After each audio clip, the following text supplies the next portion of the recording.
Amerika Birləşmiş Ştatları prezidenti Donald Trump rəqiblərini bu dəfə sanksiya və ya yüksək tariflərlə deyil, nüvə təlimi düyməsini basmaqla hədələyib. Amerikanı yenidən böyük edək devizi ilə ikinci dəfə prezident olan 47-ci lider görünür bu məqsədini iqtisadi deyil, artıq hərbi yollarla gerçəkləşdirməyə çalışır. Lakin bu qərar dünya ictimaiyyəti, xüsusən Ağ Ev daxilində birmənalı qarşılanmayıb. Çünki nüvə sınaqlarına başlamaq bir növ dünyanı 35 il əvvəl sona çatan soyuq müharibə dövrünə qaytara biləcək addım kimi dəyərləndirilir.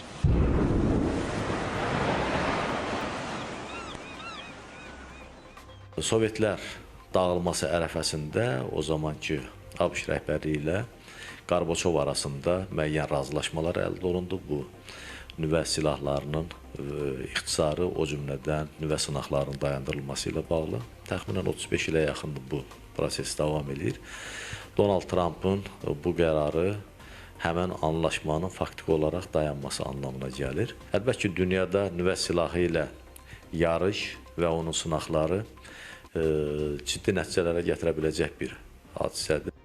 Ağ Ev bu qərarı bəzi dövlətlərə qarşı çəkindirmə cəhdi ilə izah etsə də, onun Rusiya və Çinə cavab həmləsi olaraq strateji bir gediş olması da istisna edilmir. Yəni, bu qərar son 5 ildə Qərbdə yaranan narazılığın nəticəsidir desək yanılmarıq. Hərçənd Ukrayna müharibəsinin başlaması ilə Rusiya tərəfi nüvə təhdidlərini intensiv olaraq dilə gətirməyə başladı. Məsələ burasındadır ki, Moskvanın ritorikası hətta qısa müddət ərzində onun müttəfiqlərinə də bu sarıdan əhəmiyyətli stimul verib. İran, Amerika Birləşmiş Ştatlarının təzyiqləri hətta 12 günlük savaşa rəğmən nüvə proqramından imtina etməməkdədir. Bir neçə ay əvvəlsə Çinə 4 nüvə dövləti liderinin səfəri Vaşinqtonda birmənalı qarşılanmadı. Hətta bu, Birləşmiş Ştatların nüvə sınaqlarına qərar verməsində əsas faktor sayılır. Bu baxımdan sözü gedən qərarın Ağ Ev daxilindəki fikir ayrılıqlarına rəğmən ümumən Qərb koalisiyasında dəstək görəcəyi istisna olunmur. Lakin bu rəqib dövlətlərin də bənzər addımlar atmasına gətirib çıxaracaq. Belə ki, Kreml bu sınaqlara cavab veriləcəyini də əvvəlcədən bəyan etmişdi.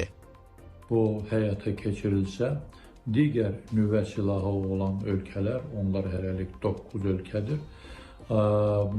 nüvə silahların yarışına keçəcəklər. Bu da əlbəttə dünyanı hansı istiqamətdə, hansı fəlakətə gətirib çıxaracağı haqqında çox düşünmək lazım deyil. Nüvə silahın artıq tətbiqi demək olar ki, qapının arxasındadır.